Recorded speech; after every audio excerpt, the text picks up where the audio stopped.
Jesus was a rock star.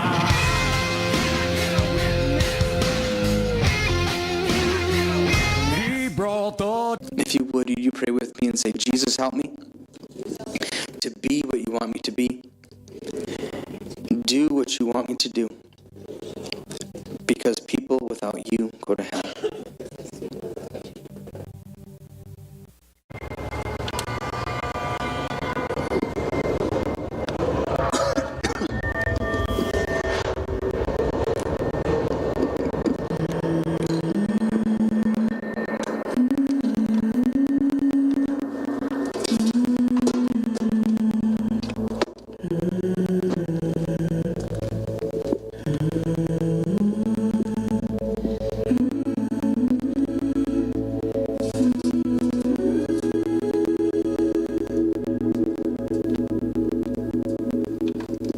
How sweet the sound. Like I told you, we are going to be looking at some old hymns, and we're going to be looking at those and seeing the story behind them and honoring those hymns and looking at them. It's going to be really good. Oh, by the way, something I forgot to tell you, we're also going to be having communion on Good Friday at that Holy Spirit encounter, so you'll want to be a part of that. But anybody here, you ever have a like a Jack in the Box? Ever have like when you were a kid? Jack in Boxes were dangerous for us when we were kids because my brother was playing with a Jack in Box and it smashed up and he bashed his head into the Jack in Box. They're actually terrifying, right? I think that maybe I developed a fear of Jack in Boxes after that because they're actually kind of cruel and inhuman. I mean, look at this kid. He's terrified, man. He knows this is going to reach out and eat me. Right? Poor little dude. And I think, and so, you're here, and this is, Jack, they're cute, right? I think it might be because of my brother getting maimed, and he still has a scar today from a Jack in Box. It could be that because of that, but when I think of Jack in Box, I'm not like those other kids that we saw that little video of. To me, this is a Jack in the Box, okay? I find them to be terrifying. And so anyway, this month we are doing How Sweet the Sound. That QR code will bring up the mind map that we are doing today. And the thing about the Jack in the Box is even though you know it's coming and you know it's almost there, it can freak a guy out and it can be kind of terrifying. Someone might say, Pastor, what is your biggest concern for the world today? Thank you for asking me that, by the way. It fit right into my preaching that I was doing. But if there was one thing that in America particularly that we are dealing with that is a bad, I think a real challenge for us, it is that we love this world too much. We are enjoying this world too much. We're too focused on this world, and that brings a spiritual complacency. If we were to go back in time, and you were to go back to even the Renaissance time, when the bubonic plague is coming through Europe, and how, you ever look at the artwork from that period of time? So much of the artwork has to do with heaven and hell, and really terrible things. We were visiting a church, I don't remember where it was, but I took a picture of it, and the wood carvings in this church were horrific. They had one where the devil was eating a guy, they have naked people shrinking back, but then they've got glorious angels painted. We're so comfy that we don't like to think about eternity, because we're having so much fun now. And we get all caught up with what's happening here. And we care what people think more than what we care about what God thinks. We become concerned about the world, and we want more of it. We want more of the world. You might say, well, Pastor, I don't want more of the world. You can't tell me that. What's all that about? Well, think about it, though. Do you want a bigger house or a smaller house? Small house. I want a small. I told my wife I could live in an apartment. She doesn't agree though. Do you want a nicer car or a worse car? Do you want that new boat, that new thing, that new dream? How many of you have, and I do the same thing, we daydream about maybe our retirement years and what we're going to do there and that kind of thing. So much of our attention is focused on this side of eternity. And we want more. We want more stuff. We want admiration. My prayer is that God would give you hope for eternity and a new urgency for today. Hope for eternity. And there's lots of hope for eternity when somebody passes away and someone goes to be with the Lord. Then we preach that verse and we say that we do not grieve as the world does, but as those who have hope that we'll see our loved ones again. But apart from funerals and hoping to see our loved ones again, I think that most Christians, I think me included, I do not think about eternity enough. I'm so concerned about what you're going to think about me and all of these things. And so the prayer is, God, help us to have a hope for eternity and an urgency for today. And that's what we find in that song, I'll Fly Away. Now, it is the most recorded song. There's 5,000 different versions of I'll Fly Away. Albert wrote that song 1905. He was from Oklahoma. All right, and apparently he was a very poor kid. He was so impoverished that even when he was in grade school, he had to work in cotton as a child, and so he lived in very tough circumstances. And my kid doesn't. Can you imagine working in a cotton field when you're Elizabeth's age, 10 years old? I mean, no iPads, nothing, just out working with everybody else in the cotton field. And it says, some glad morning when this life is o'er. So you don't have enough syllables in your song. I'll fly away to a home where on God's celestial shore I'll fly away. When the shadows of this life have gone, I'll fly away like a bird from prison bars has flown. I'll fly away. So when life hurts, life feels like a prison. If you have lost most of your neighbors to the plague, life feels like a prison and you're very eternal minded. I want to live a really good life. Actually, that's where some of the entitlements that made Martin Luther so angry. People would pay enough money, and then when they were guaranteed to get to heaven, so they would pay so much money because this world hurts so much. They were just looking for relief. I heard a story of a minister who was in a refugee type situation in Africa, and the person there had lost a couple of children. They were hungry, and the pastor was talking. He said, they asked me to pray for this person, and I'm like, dude, I just can't. There's no hope of this getting better. We're limited in what we can do. And so the missionary prayed. And so the missionary stepped up, looked at the lady and held her head in his hands, and he said, all of this is for a minute. We're going home to Jesus. And then he prays for her about an eternal home. And the pastor afterward, he apologized and he said, man, I'm so sorry. And he said, well, you got the problem that most of us Americans have, is that we don't get eternity. This isn't it. This world was always going to be painful and difficult. This isn't it. What it is there's another side to eternity. And none of us are getting out of this world alive. We all feel like we're going to live forever, whatever age we're in. Maybe when we get older, we get a little smarter. But the reality is none of us is getting out of this world alive. At some point in time, unless we are so incredibly blessed that my wife and I get to die at the same time, I think that would be the easiest because I don't want to live with her, and I think she likes me too. And, so that would be much easier. But the likelihood is one or the other of us is going to lose the other one, and it's going to hurt. I've done a lot of funerals. When a child dies, that's probably the very most terrible pain a person can go through. After that, though, is when a spouse dies.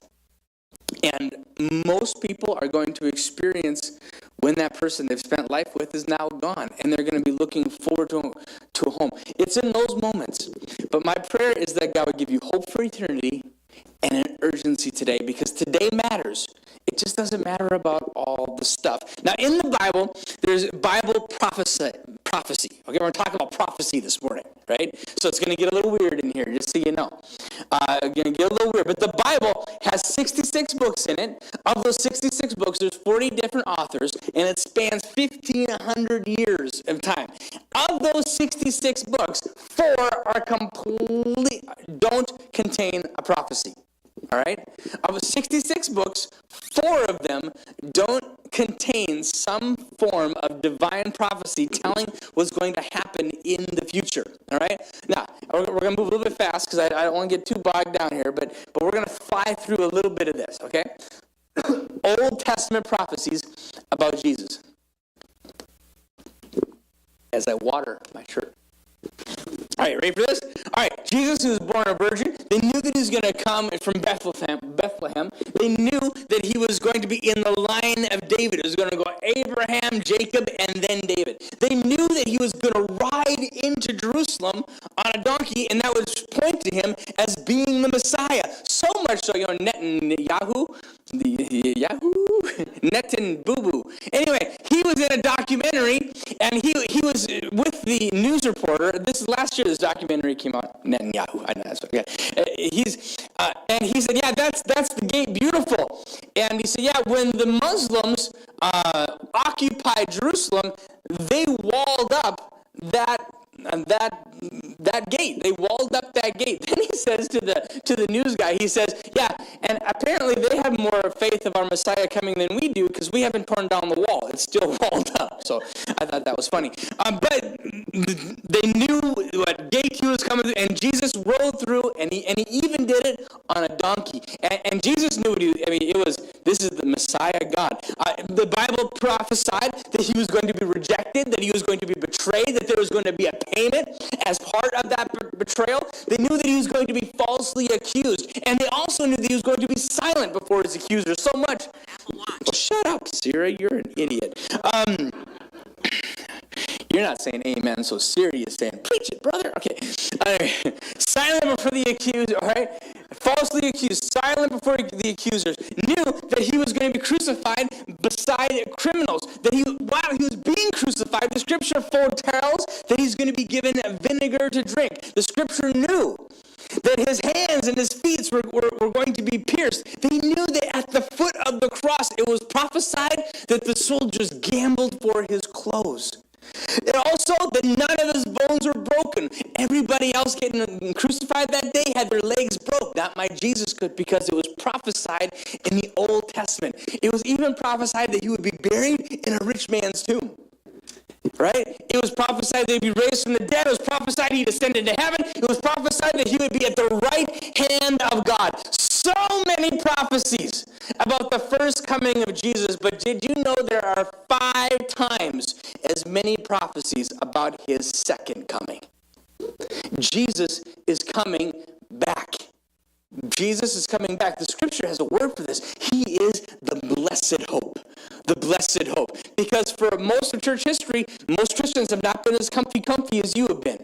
They've been enduring persecution. They've been enduring sickness. They've been enduring all of this stuff. And they held on to what they call the blessed hope, the return of Christ. So what do we know about the return of Christ? Well, we know that Jesus, he is coming again because my Jesus said so. Check this out, John 14:1. Do not let your hearts be troubled. You believe in God, also believe in me. My Father's house has many rooms. If it were not so, I would have told you. And I am going there to prepare a place for you. And if I go and prepare a place for you, I will come back and take you to be with me, that you may be where I am. You know, the whole point of Jesus coming to planet Earth had one purpose, that you could be where he is. He didn't come to save you out of some obligation or guilt. He came to save you because he likes you. And he wanted to be with you. That was always the point. The Apostle Paul tells us this. He says, for the Lord himself will come down from heaven with a loud command, the voice of the archangel, and a trumpet call, and the dead in Christ will rise first. This is what we call the rapture. When we were kids, we used to jump off of high things and say, rapture practice! And we'll come down. Now, the scripture talks about this, that the living Christians are taken away, and that happens. But the scripture says that the dead in Christ will rise first. I want to be north of Lindenwood Park on that day. That's because the scripture says the dead in Christ will rise first. It's going to be, no, it's not going to be like that. It's not going can be zombie Jesus, all right? No, because Jesus actually talks about that too. It's not me crawling out in some grotesque thing. No, it's not like that at all. What it's going to be is Jesus said, well, guys, you know what it's like? It's like when you have to plant a seed in the ground and the seed dies before something else. You're going to get new bodies in heaven. New bodies in heaven. Oh, man. Can you look inside? Man, I'm an idiot. That backpack and find the cord. Never mind. Don't worry about it.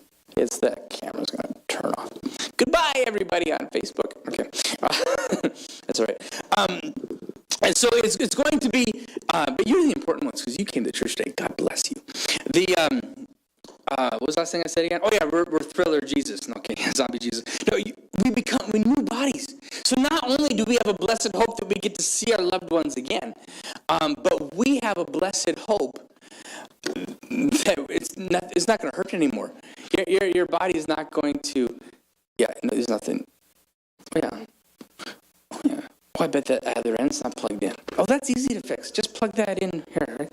I found one. Oh, good. Oh, my wife, she's good. I had given up, and she said, you can't give up. There it is. It stopped blinking.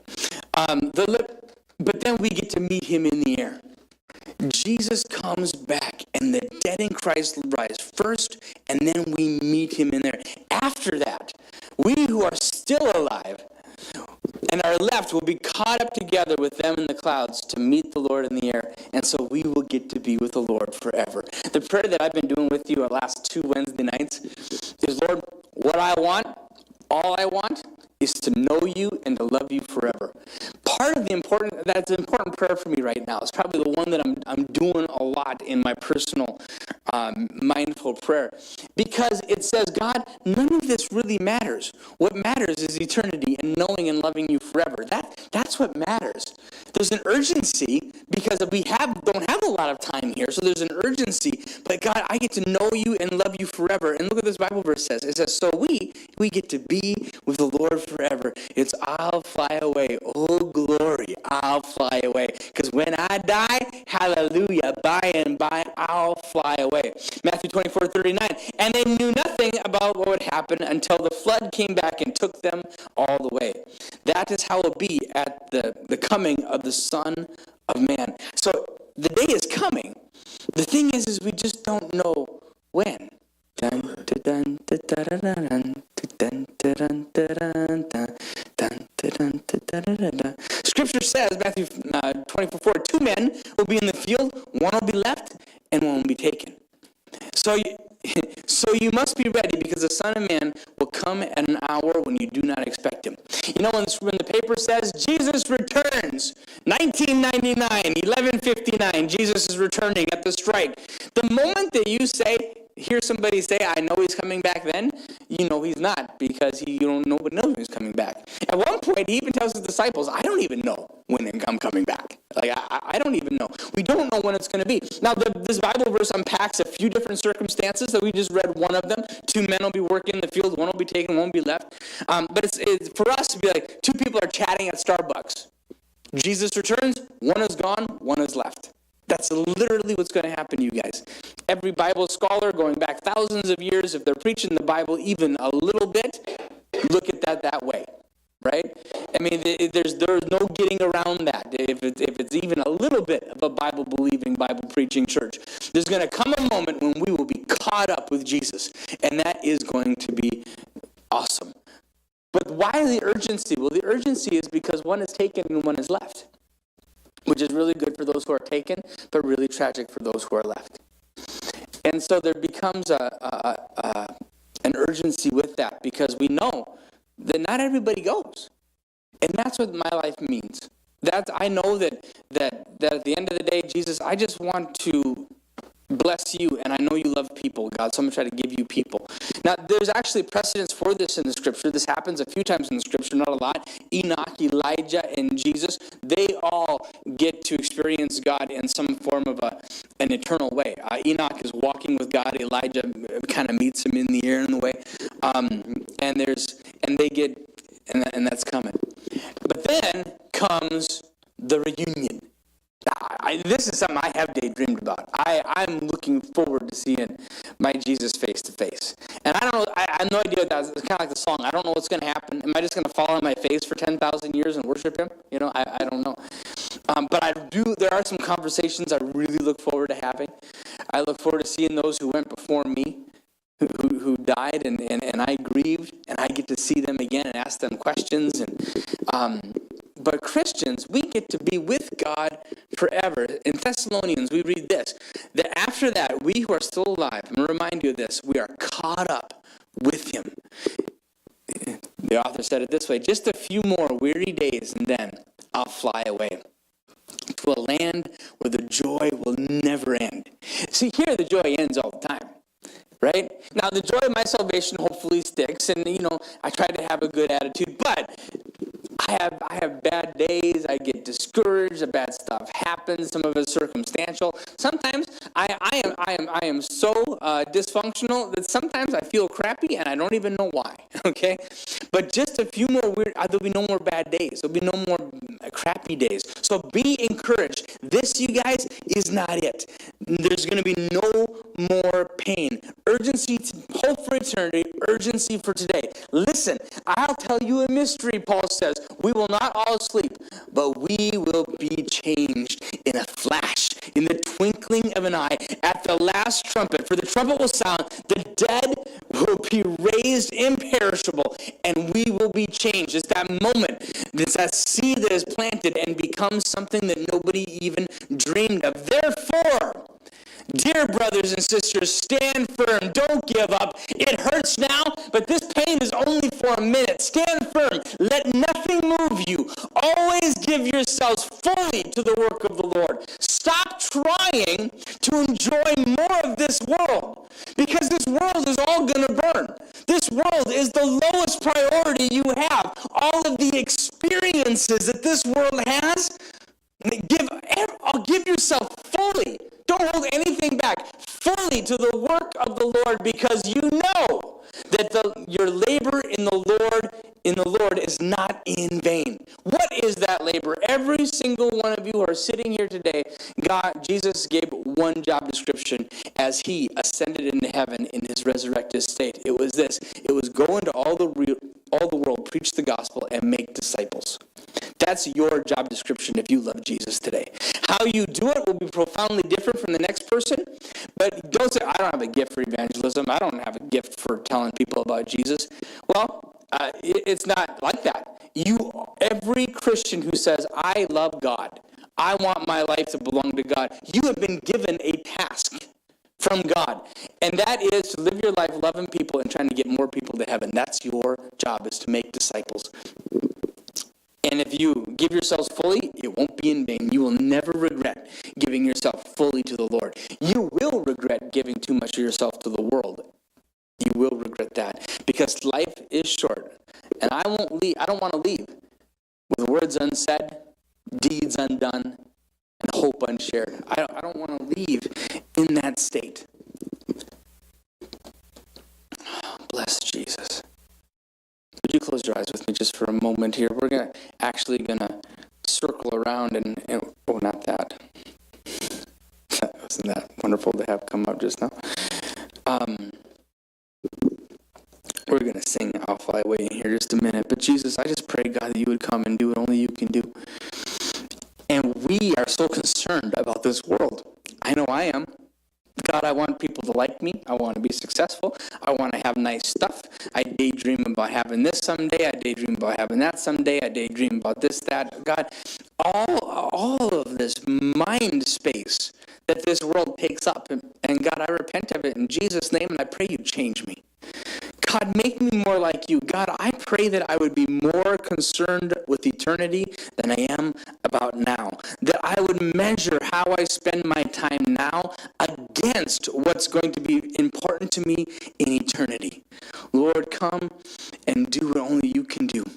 If you're here today and God is not in the right priority in your life, maybe he's nowhere near your life and you are not a lover of Jesus, I'm asking you today to give your life to God. You will never regret it.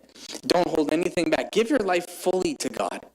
Now, if you're here today and you like God, you like church, you are, consider you're a Christian person, if He isn't the center of your universe, I have good news for you, because you have not, you're not giving yourself fully to Him yet. But when you do, the fun begins. When you do, the fun begins. He is so good. I'm going to pray. I'm going to give God my life. And after I do, we're going to sing I'll Fly Away. And then we're going to receive the offering. And after that, but I love you guys so much. Lord, I just praise you, God. Thank you for the people who are here, God, today. Thank you, Lord, for the people that you placed in our lives. God, I don't want to take them for granted. They are awesome. Lord, they believe in me. They love me. They encourage me, God. They are precious. They look out for me. They take care of me even when I don't know they're doing it sometimes. Lord, you have put beautiful people in my life, and they're here today. And I just ask, God, that you would put your hands on us as a church, as a family, as a people, that you would put your hands on us, God, and you would change me, because I know I am too focused on this world. I just know it. The things that occupy the time and space in my brain tell me that I do not think about eternity enough. Lord, I pray that I wouldn't have to hurt to look forward to heaven. It helps, unfortunately, to be in pain to look forward to heaven. But God, could we live in such a comfy place, but could we still have that intimacy with you, God, that looks forward to eternity? Can you do something in us that maybe we can pursue you and not have to be beat up before we do it? We Americans, we're so fat and sassy, but God, we will want you more than anything. We long for you, Jesus. Do what only you can do, God. In Jesus' name, we love you, Lord. Amen. Jesus was a rock star.